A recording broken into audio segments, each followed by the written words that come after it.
Hey nerds, I'm your recapper Shane. Welcome to Harken Back.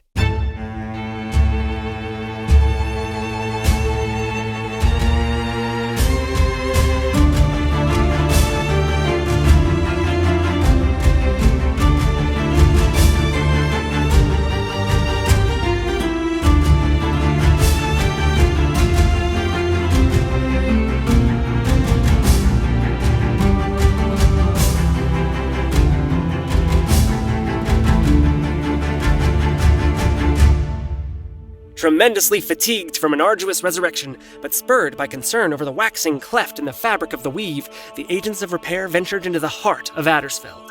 With all that was at stake, our heroes prepared themselves for the worst, and the worst prepared itself for them. As you guys are walking, you see a group of bodies. They're all almost like in a weirdly, not quite perfect, but in a two symmetrical formation, have all like fallen and are very heavily intermixed, Kaldurian and Ondalian. Some of these men and women, while wearing different colors, appear to have died fighting together, like side by side. Interesting. As you get close, you do come across pools of this substance. It has an acrid, noxious, offensive odor to it. Can I touch the ichor? Yeah. But I'll it is just pick caustic. it up long enough to assess what it Yeah. is and shake it off. Dear, what are you doing? Well, I know I jump to this pretty frequently, but demons. Following the greasy trails of this dismal, abyssal, wet gristle, our heroes came upon none other than May Iregloom, flanked by drow emissaries from Kangxi, intent on expanding the rent into the abyss to allow further destruction.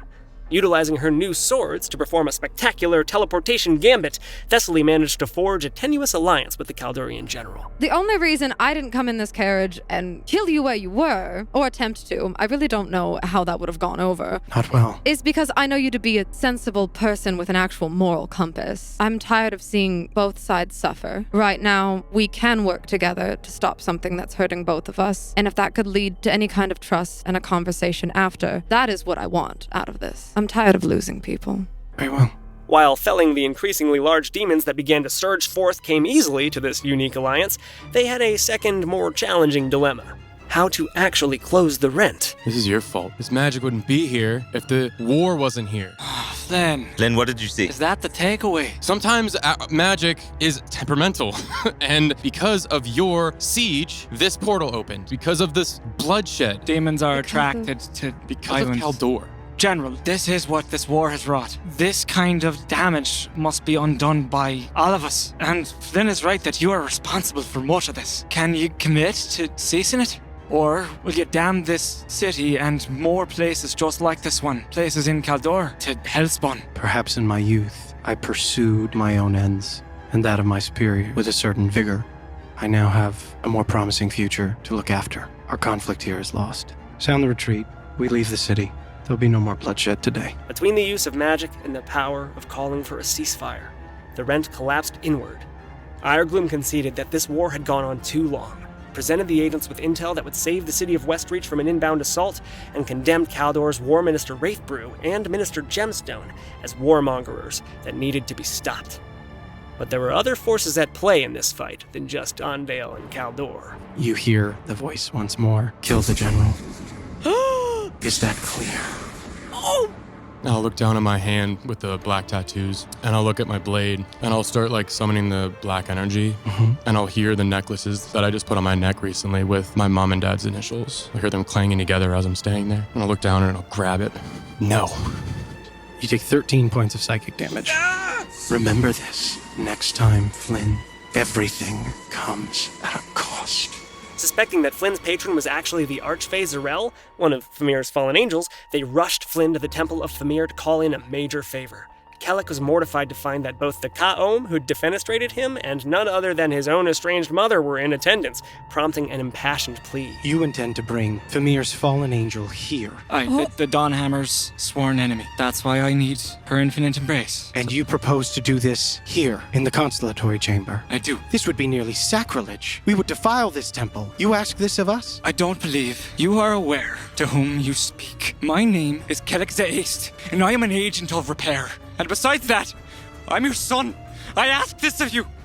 I ask nothing else. Me whole life I ask nothing else. and I'll expect no more after.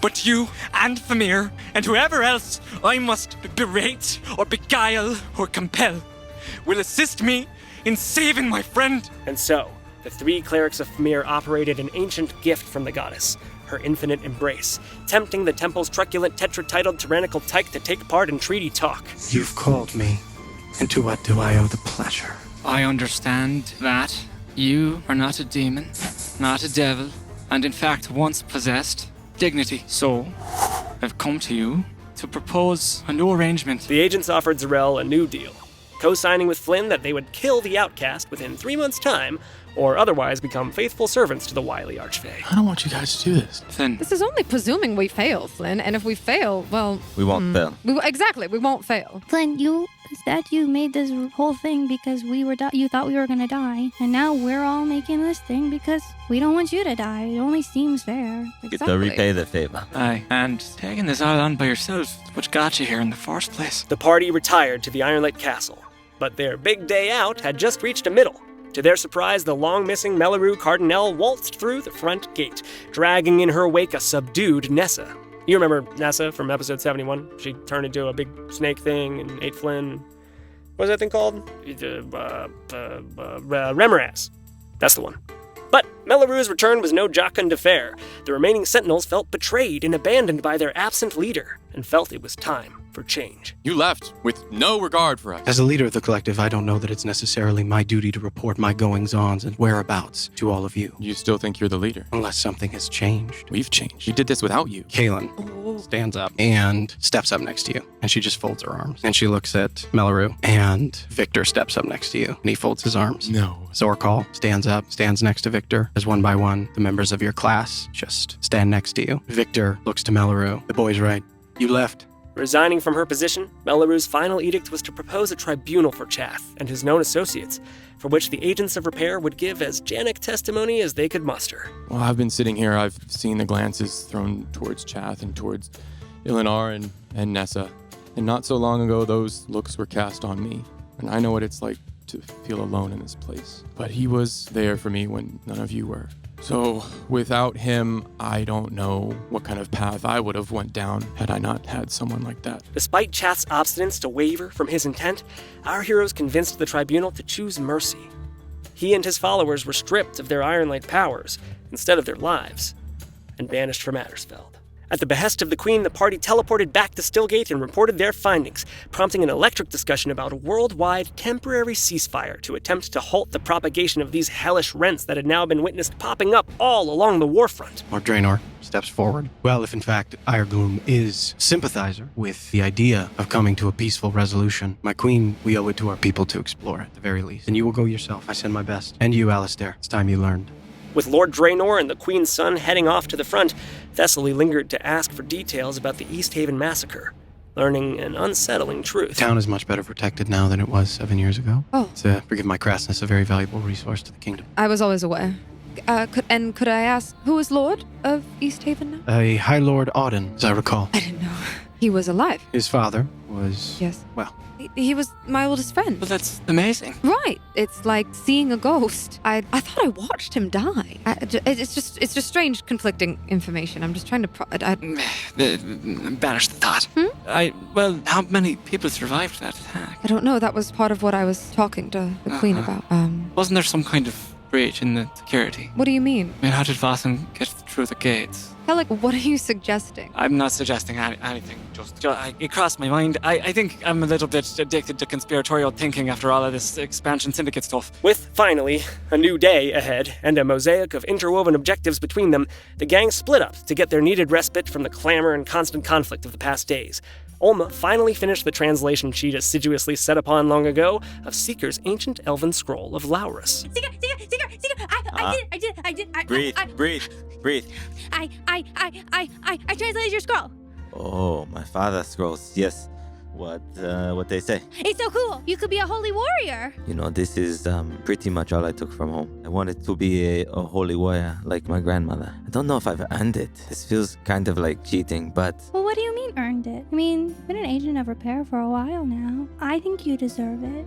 After collecting votes for and against his worthiness from his friends, unanimously for the record, Seeker headed to the temple to begin the 24-hour rite, encountering one last challenge in the form of a skeptical man of the cloth.